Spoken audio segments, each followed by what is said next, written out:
예, 여러분 반갑습니다. 오늘은 지하탱크 저장소 두 번째 강의를 하겠습니다. 3권책의 266페이지에서 269페이지의 내용을 설명드리겠습니다. 지하탱크 저장소입니다. 지금 설명드린 것은 지하탱크 저장소, 탱크의 재질, 탱크의 재질은 옥외 탱크, 옥내 탱크, 지하 탱크, 제소의 옥내, 옥외, 지하 탱크 다 거의 비슷합니다. 그런데 이제 여기도 탱크별로 기준을 정하고 있죠. 지하 탱크는 용량에 따라 다음 표에 정하는 기준에 적합한 강철판 또는 통 등 이상의 성능이 있는 금속 재질로 하라. 그러면 이제 탱크 용량이 1000리터 이하는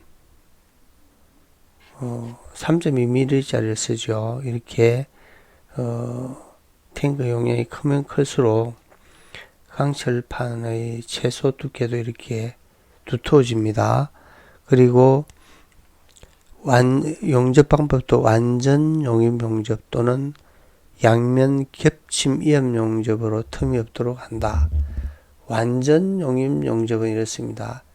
이 철판과 철판을 이렇게 용접으로 이렇게 붙이는 형식이고, 양면 겹침 용접은 이 철판과 이 철판을 이렇게 용접을 하는 겁니다. 양면 겹침 이염 용접.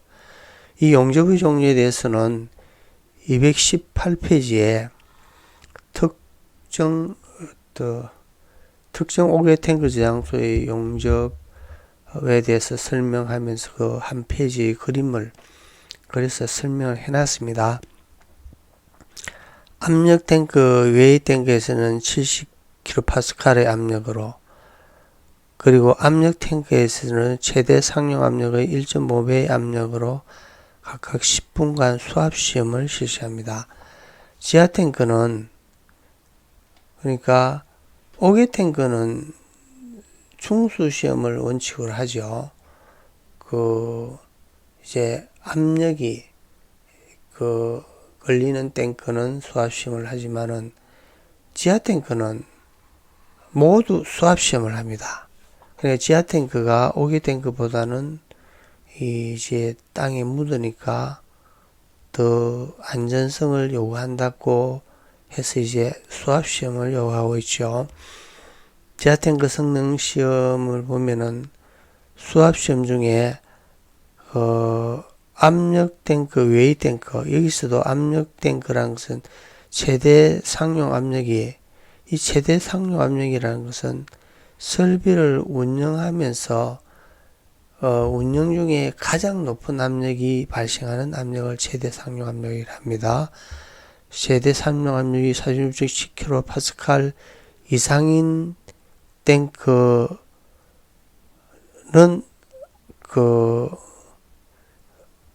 압력 탱크가 아니고, 그러니까 46.7kPa 이하가 발생하는 압력이 다 발생하는 탱크는 압력 탱크가 아닌 일반 탱크로서 70kPa의 압력으로 10분간 수압 시험을 실시하고, 이렇게 상용 압력이 46.7kPa 이상이 발생하는 탱크는 압력 탱크로 규정해서 최대 상용 압력의 1.5배의 압력으로 이제 탱크에 이렇게 압력을 걸어서 10분간 수압 시험을 하는데, 적합력의 판정은 탱크가 새거나 변형이 되지 않아야 한다. 그리고 압력 탱크의 이제 수압 시험의 대체 시험으로 기밀 시험과 비파괴 시험을 동시에 실시하는 방법으로 수압 시험을 대신 할 수 있습니다. 이건 이제 이중벽 탱크입니다. 그러니까 이중벽이 아닌 그냥 철판의 한 겹 탱크는 지하 탱크 전용실에 넣지만은 이건 탱크 전용실이 아니고 여기 이렇게 기둥을 세우죠. 기둥을 세우고 이 위에 이제 철근 콘크리트로 이렇게 그 지붕을 세웁니다. 그러면 여기에 뭐 자갈이나 모래 뭐 이렇게 이 누유 검사관을 설치하고 이런 기준이 없습니다. 탱크 전용실이 없으니까 그죠? 그리고 지하 탱크의 외면 보호 장치, 탱크 전용실에 설치하는 지하 탱크, 탱크 전용실에 설치하는 탱크는 이중벽의 탱크가 아니고 그냥 한 겹의 탱크를 주로 설치하죠. 그럼 탱크 전용실에 설치하는 지하 저장 탱크의 외면은 다음의 1에 해당하는 방법으로 한다. 그런데 이 5가지 중에 한 가지를 합니다. 탱크 외면에 방청 도장을 한다. 주로 이렇게 많이 하죠. 또는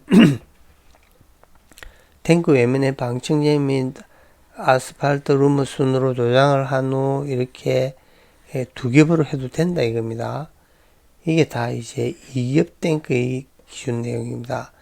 이렇게 해도 되고 2, 3, 4, 5를 해도 된다 이겁니다.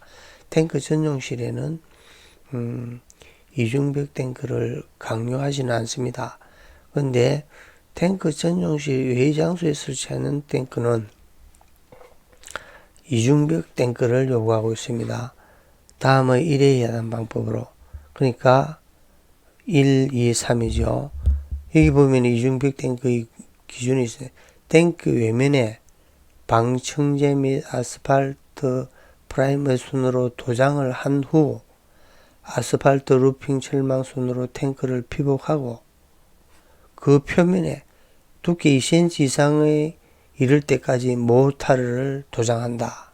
이렇게 아주 그 탱크 외면을 두텁게 합니다. 이건 탱크 전용실의 탱크가 아니기 때문에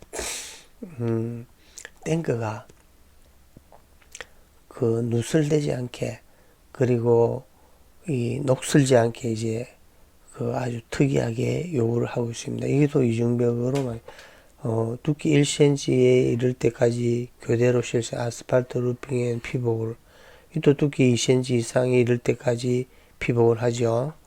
이렇게 탱크 전용실, 이 탱크 전용실 위에 설치하는 1, 2, 3, 이 방법을 이중벽 탱크라 부르고 있습니다. 탱크의 통기장치, 압력 탱크란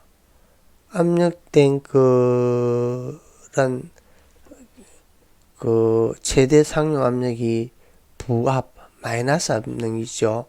정압, 플러스 압력의 5kPa를 초과하는 탱크를 말합니다. 이 압력 탱크는 압력계를 설치하고 안전장치를 이렇게 이 4가지 중에 하나를 선택해서 설치합니다. 그리고 비압력 탱크의 사류 위험물 탱크에는 사류 위험물 탱크만 이렇게 합니다. 밸브 없는 통기관 또는 대기 밸브 부착 통기관을 설치합니다. 여기에 이제 통기관 끝에 이렇게 인하 방지망을 설치하죠. 그리고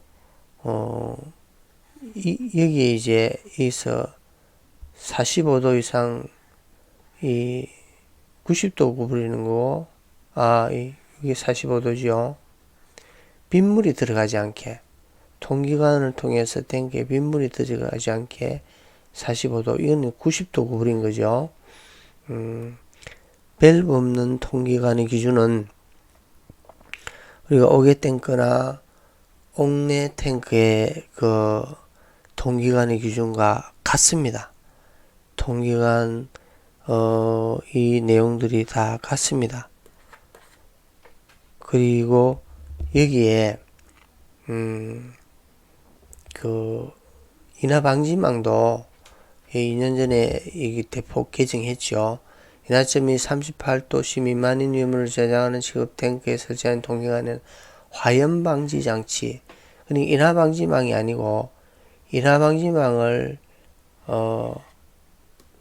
몇십 겹으로 해서 이렇게 아주 두텁게, 이 화염방지기, 인하방지 장치를 화염방지기라고도 부릅니다. 110페이지에 한 페이지에 이제 그림을 그려서 상세히 설명을 해놨습니다. 그걸 참고하시고 저번에 설명을 드렸습니다. 그리고 가연성 전기의 횟수 기준에 대해서도 여기에 기준이 있습니다. 읽어보시고, 그리고 대기밸브 부착 통기관을 설치한다면은, 이제 이 지하 탱크에는 밸브 없는 통기관을 대부분 설치하고, 또 주유소에는 거의가 밸브 없는 통기관을 설치합니다. 그런데 주유소 또는 다른 공장이나 이런 다른데 대기 밸브 부착 통기관을 설치한다면은 그 기준이 이렇습니다. 5kPa의 압력 차이로 작동할 수 있도록 한다. 그리고 여기도 그 인하 방지 장치가 그 밸브 없는 통기관 똑같이요. 화염 38도씨 미만, 인하점이 30 미만인 위험물은 화염 방지 장치, 화염 방지기를 설치하고, 그 외의 탱크는 통기관에 40메시 이상의 구리망. 이 기준이 이제 이 기준을 2년 전에 만들기 전에는 인하 방지망 등을 설치하라, 이렇게 아주 간단하게 했습니다. 근데 이제 아주 상세하게 기준을 정비를 했습니다. 이것도 이제 통기관의 선단 끝이죠. 통기관의 끝이라면 될 텐데 선단이라 했죠. 한문입니다. 통기관의 끝은 건축물의 창출입구 계급으로부터 1m 이상. 왜냐면은 이게 유전기가 나니까 실외로 이렇게 유전기가 흘러 들어갈 수 있겠죠. 그래서 이제 창문으로부터 좀 1m 이상 떨어진 위치에 설치하고, 지면으로부터 3m 이상, 이것도 마찬가지입니다. 지면으로부터 높은 장소에 유기전기가 넣어야 되지, 낮은 장소에 유전기에 체류해 가지고 가연물에 이제 접촉돼서 발화 우려가 있다는 거죠.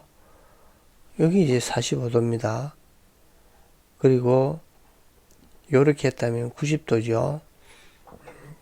이건 이제 빗물이 들어가지 않기 위해서 하는 겁니다. 오늘은 이것으로서 설명을 마치겠습니다.